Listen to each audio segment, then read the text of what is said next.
নাকি? সবার মন খারাপ, মুখগুলো শুকিয়ে আছে, মনে হচ্ছে আবার বক্তব্য। আর বক্তব্য শোনা সবচেয়ে কঠিন কাজ, বক্তব্য দেওয়া সবচেয়ে সহজ কাজ। আর এখানে যারা বক্তা আছেন, তারা বক্তব্য দেওয়ার পরে যে আমি বক্তব্য দিব, এটা কোনোভাবেই মানে শুনবেই না কেউ। এই জন্য কর্তৃপক্ষের প্রতি অনুরোধ থাকবে যে বের হয়ে যাওয়া যত দরজা আছে সব বন্ধ করে দেন। যদি অডিয়েন্স সব চলে যায় তাহলে আমার জন্য কঠিন হয়ে যাবে। যে সম্মানিত শিক্ষার্থী বন্ধুরা, আমি এই শুকনা মুখগুলোর মধ্যে কিছু স্বপ্ন দেখতেছি। আমার মনে হচ্ছে যে আমার সামনে যারা বসে আছে তারাই আগামীর বাংলাদেশ, যারা আগামী দিনে একটি নতুন বাংলাদেশ তৈরি করতে চায়, যারা ক্লাস 9-10-এ পড়াশোনা করা অবস্থায় রাজপথে আন্দোলনে নেমেছিল যে আমরা একটি বৈষম্যহীন বাংলাদেশ চাই। এখানে যারা বসে আছো তোমরাই সেদিন রাজপথে আন্দোলনের স্লোগান তুলেছিলে। আমরা হয়তো বীর চট্টলা, কেউ হয়তো ঢাকার রাজপথে, কিন্তু তোমরা আন্দোলনের স্লোগান তুলেছিলে তোমাদের সেই বাড়ির পাশে যে রাস্তা, সেই রাস্তায় দাঁড়িয়ে গিয়েছিলে যে আমাদের ভাইদের বুকে গুলি আমরা আর সহ্য করতে পারি না। আজকে সেই সময় অতিক্রম করে আজকে তোমরা কলেজ জীবনে পদার্পণ করেছো। তোমাদের কাছে বিশাল দায়িত্ব, তোমাদের জীবন গঠনের জন্য সামনে বিশাল ক্যারিয়ার। তোমাকে সিদ্ধান্ত নিতে হবে তোমার জীবন তুমি কোথায় নিয়ে যেতে চাও। তোমাকে সিদ্ধান্ত নিতে হবে তোমার এই ক্যারিয়ারের মাধ্যমে বাংলাদেশ এবং বাংলাদেশের মানুষ যারা স্বপ্ন দেখেছিল বৈষম্যহীন বাংলাদেশের জন্য, যারা শহীদ হয়ে গেল, যারা পঙ্গুত্ব বরণ করে এখনো বিছানায় কাতরাচ্ছে, তাদেরকে আমরা কোথায় নিয়ে যেতে চাই? তাদের স্বপ্নের বাংলাদেশ কি আমরা গঠন করতে পারবো কিনা? আমি স্বপ্ন দেখি আমার সামনে যারা বসে আছে কেবলমাত্র তারা কমার্স কলেজে পড়া কিছু স্টুডেন্ট নয়, বরং তাদের হাত ধরেই ঠিক চায়নাতে যেভাবে জ্যাকমার হাত ধরে আলিবাবার মতো বড় বড় প্রতিষ্ঠান তৈরি হয়েছিল, আমি মনে করি আমার সামনে যারা বসে আছে তারা আগামী দিনে এইরকম কিছু প্রতিষ্ঠান তৈরি করবে। আমি স্বপ্ন দেখি আমার সামনে যারা বসে আছে তারা এমন কিছু এন্টারপ্রেনিয়র তৈরি হবে যারা আগামী দিনে বাংলাদেশকে পরিবর্তন করবে। আমার সামনে যারা বসে আছে তারা তাদের যোগ্যতার জায়গায় সর্বোচ্চ জায়গায় এমন কিছু সিএ এখানে তৈরি হবে যারা আগামীর বাংলাদেশকে এমনভাবে নেতৃত্ব দিবে যেই নেতৃত্বের মাধ্যমে বাংলাদেশ থেকে দুর্নীতি শেষ হয়ে যাবে। আমি স্বপ্ন দেখি আমার সামনে যারা বসে আছে তারা এমন কিছু মানুষ তৈরি হবে যাদের মাধ্যমে এই সভ্যতার পরিবর্তন হয়ে নতুন একটি সভ্যতা তৈরি হবে। আমরা যদি দেখি পৃথিবী যতবার পরিবর্তন হয়েছে, পরিবর্তনের সময় কেউ না কেউ দায়িত্ব গ্রহণ করেছে যার হাত ধরে পৃথিবীটা পরিবর্তন হয়েছে। আমি যদি বলি তোমাদেরকে যে পৃথিবী পরিবর্তনের ক্ষেত্রে যারা ভূমিকা রেখেছে তার মধ্যে জেমস ওয়াটের কথা তোমরা জানো, যে আমরা সবসময় পড়েছিলাম ইংল্যান্ডে শিল্প বিপ্লব হয়েছিল। এই শিল্প বিপ্লবের মাধ্যমে সারা পৃথিবী পরিবর্তন হয়ে গেছে। ইংল্যান্ড তখন এমন একটি জায়গায় নিজেদেরকে দাঁড় করিয়েছে যে ইংল্যান্ড সারা পৃথিবীর প্রভুত্ব পেয়েছিল। এর মূল কারণ ছিল এই ব্যক্তি যিনি বাষ্প ইঞ্জিন আবিষ্কার করেছিল, যার আবিষ্কারের মাধ্যমে তাদের যোগাযোগ ব্যবস্থা পরিবর্তন হয়েছে, যার আবিষ্কারের মাধ্যমে তাদের শিল্প ব্যবস্থা পরিবর্তন হয়েছে, যার আবিষ্কারের মাধ্যমে সারা পৃথিবীতে যত সম্পদ ছিল এই সম্পদের স্তূপ লন্ডনে চলে আসতো, আসার পরে সেখান থেকে একটার পর একটা ম্যানুফ্যাকচারিং হতো এবং সারা পৃথিবীতে ছড়িয়ে পড়তো। আমি মনে করি আমার সামনে যে মানুষগুলো বসে আছে তাদের হাত ধরে আবার নতুন করে এই বাংলাদেশ এবং সমগ্র পৃথিবী এক নতুন সভ্যতার দিকে প্রবেশ করবে ইনশাআল্লাহ। পারবে তো তোমরা? ইনশাআল্লাহ পারবে? ইনশাআল্লাহ। আজকে তোমাদের জীবনের সবচেয়ে গুরুত্বপূর্ণ সময় এবং জীবনের সবচেয়ে ভুল করার সময় হচ্ছে যারা আমরা ইন্টারমিডিয়েটে পড়াশোনা করি, আমাদের এই জীবনে সবচেয়ে বড় ভুল করার সময়। আমরা মনে করি যে ইন্টারমিডিয়েট মানে তো 2 বছর, 2 বছর অনেক পড়াশোনা করব।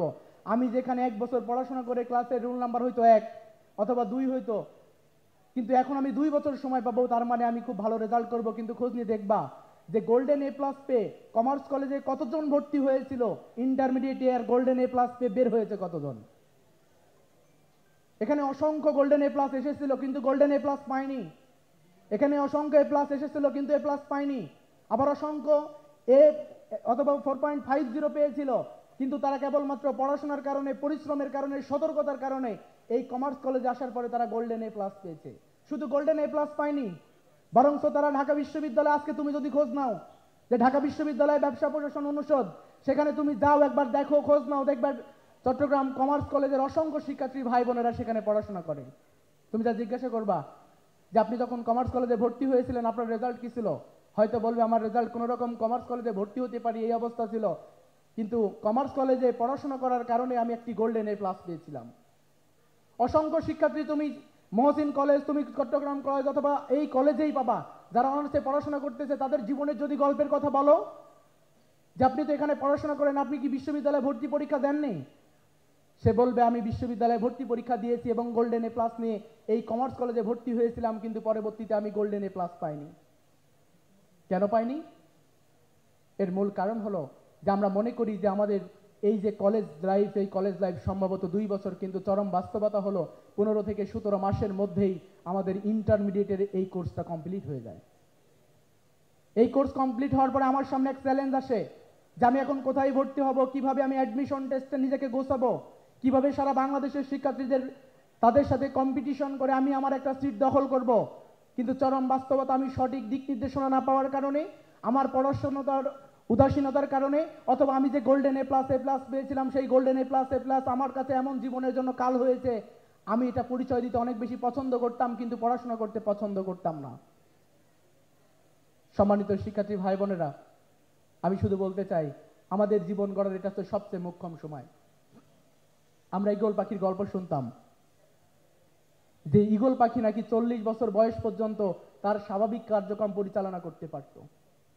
এই স্বাভাবিক জীবনযাপনের পরে তার ঠোঁটগুলো অনেক লম্বা হয়ে যেত, তার পাখাগুলো আস্তে আস্তে এত বিশাল হয়ে যেত যে সে আকাশে আর উঠতে পারত না। তার ঠোঁটগুলো এত বেশি লম্বা হয়ে যেত যে এই ঠোঁট দিয়ে নতুন করে আর শিকার করতে পারত না। তখন প্রাকৃতিক নিয়মে ঈগল পাখি বুঝতে পারতো যে আমার এই ঠোঁটকে ভেঙে ফেলতে হবে, আমার এই পালকগুলোকে তুলে ফেলতে হবে। তখন ঈগল পাখি সর্বপ্রথম তার যে বড় বড় পালক আছে, যেই পালকগুলোর কারণে সে আকাশে উঠতে পারে না, এই পালকগুলো ঠোঁট দিয়ে টেনে টেনে তুলে ফেলতো। পুরো শরীর যখন একদম খালি হয়ে যেত, তখন সে তার ঠোঁটটা পাথরের সাথে মেরে মেরে ভেঙে ফেলতো। কিছুদিন চলে যেত, সে খেতে পেত না। কিছুদিন চলে যেত, তাকে শিকার করার জন্য অন্য পাখিরা অপেক্ষায় থাকতো।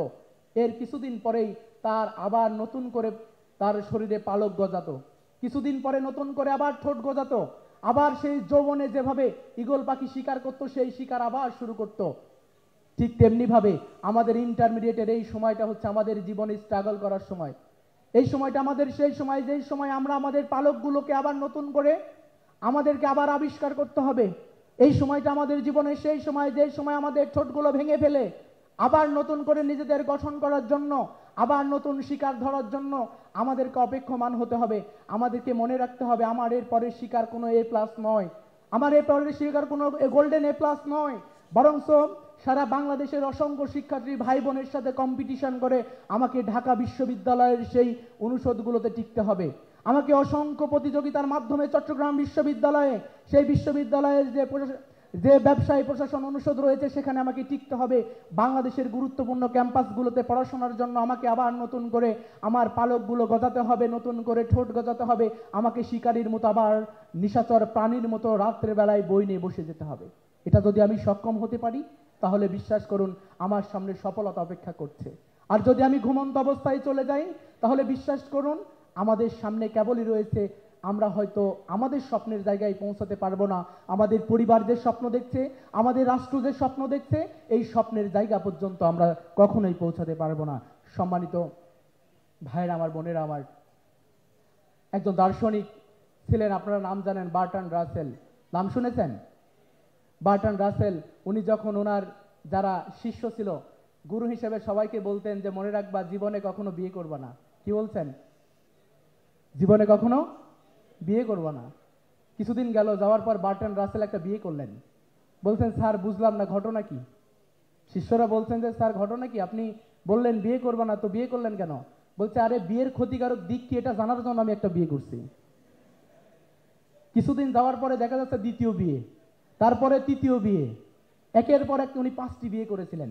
ওনাকে জিজ্ঞাসা করলেন শিষ্যরা যে হুজুর ঘটনা কি, আপনি তো একটার পর একটা বিয়ে করেই যাচ্ছেন। বলছে যে আমি যে তোমাকে বলেছি যে তোমরা বিয়ে করবা না, এটা হচ্ছে আমার দর্শন, আর আমি যে 5টা বিয়ে করেছি এটা হচ্ছে আমার জীবন। আমাদের সমাজে যারা আমাদেরকে শিক্ষা দেয়, যারা আমাদের জীবনে প্রভাব বিস্তার করে আছে, যারা দার্শনিক হিসেবে পৃথিবীতে প্রতিষ্ঠিত করেছে নিজেদেরকে, তাদের জীবন এবং দর্শন সম্পূর্ণ আলাদা। তারা যা বলে তা করে না, আর যা করে তা বলে না। কিন্তু পৃথিবীতে আপনি যদি দেখেন যে আজকে আমাদেরকে শেখানো হচ্ছে নৈতিক শিক্ষা, কিন্তু চরম বাস্তবতা হলো ধর্ম ছাড়া আসলে কি নৈতিকতা হয়? ধর্ম ছাড়া কোনো নৈতিকতা হয় না। আজকে যদি বার্টন রাসেলের এই শিক্ষা দেখেন, অপরদিকে আমাদের প্রিয় নবী হযরত মুহাম্মদ সাল্লাল্লাহু আলাইহি সাল্লামের যদি জীবনী দেখেন, দেখবেন সম্পূর্ণ বিপরীত একটি জীবন। যেখানে আল্লাহ রাসূল সাল্লাল্লাহু আলাইহি সাল্লাম বলেছেন যে তুমি এটা করবা মানে করবা, আর করবা না মানে আল্লাহ রাসূল নিজেও সেটা করেছেন, সেটা করেননি।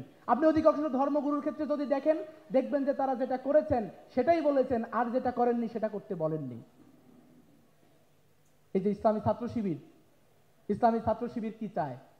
আমাদেরকে বারবার প্রশ্ন করা হতো নির্বাচনের সময় যে ভাই, ইসলামী ছাত্র শিবিরের পক্ষ থেকে আপনি যদি ভিপি হন, তাহলে বন্ধের প্রশ্ন ছিল আমাদেরকে কি বোরকা পড়তে হবে? আমরা বারবার উত্তর দিয়েছিলাম যে ইসলামী ছাত্র শিবির আলহামদুলিল্লাহ জুলাই গণ অভ্যুত্থান পরবর্তী সময়ে সারা বাংলাদেশের প্রত্যেকটি ক্যাম্পাসে কাজ করে যাচ্ছে। কিন্তু এমন কোনো ক্যাম্পাস থেকে আমাদের এমন কোনো বোন, এমনকি ফেসবুকে পর্যন্ত স্ট্যাটাস দেন নাই যে ইসলামী ছাত্র শিবিরের কোনো ভাই, কোনো দায়িত্বশীল আমাকে বলেছে আমি বোরকা পরি না, অথচ আমাকে বলেছে যে আমি আপনাকে একটা বোরকা উপহার দিতে চাই।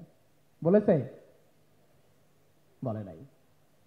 তার মানে আমাদের শিক্ষার্থী ভাই বোনদের সামনে এমনভাবে উপস্থাপন করা হয়েছে যেন আমাদের শিক্ষার্থী ভাই বোনেরা আমাদেরকে খুব ভালোভাবে ভুল বুঝতে পারে। আমাদেরকে এমনভাবে উপস্থাপন করা হয়েছে ইসলামী ছাত্র শিবির এটা করে, ইসলামী ছাত্র শিবির সেটা করে। কিন্তু আলহামদুলিল্লাহ ইসলামী ছাত্র শিবির 5 আগস্ট পরবর্তী সময় থেকে শুরু করে আজ অবধি এই কমার্স কলেজ থেকে শুরু করে চট্টগ্রামের প্রত্যেকটি কলেজে এমন কিছু কর্মসূচি বাস্তবায়ন করেছে যার কারণে আমাদের ভাইদের উপস্থিতির চেয়ে আমাদের বোনদের উপস্থিতি আমাদের প্রোগ্রামে বেশি হয়। সম্মানিত শিক্ষার্থী ভাই বোনেরা, আমি শুধু এতটুকু বলতে চাই, 1977 সালের 6 ফেব্রুয়ারি ঢাকা বিশ্ববিদ্যালয়ের কেন্দ্রীয় জামে মসজিদ থেকে ইসলামী ছাত্র শিবিরের পথ চলা শুরু হয়েছিল। এরপরে এই বাংলাদেশে প্রায় অর্ধ শতাব্দী যাবৎ ইসলামের জন্য, ইসলামী আন্দোলনের জন্য সুন্দর, বিবেকবান এবং স্মার্ট কিছু মানুষ তৈরির জন্য ইসলামী ছাত্র শিবির কাজ করে যাচ্ছে।